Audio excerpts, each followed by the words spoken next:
कला है, राम जी के काम में काहे का विराम है, जिंदा है तो जग जीवन ललाम है, मर भी गए तो रहने को स्वर्ग धाम है। इसलिए दोनों हाथ उठाकर पुनः घोष करेंगे, जय जय श्री राम।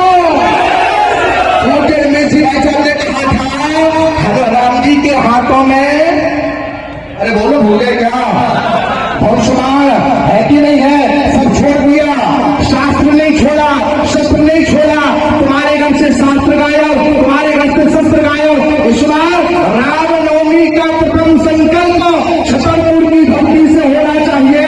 घर घर में रामायण और घर घर में एक एक शस्त्र होना चाहिए। इसलिए जय जय श्री राम, जय जय श्री राम, जय जय श्री राम।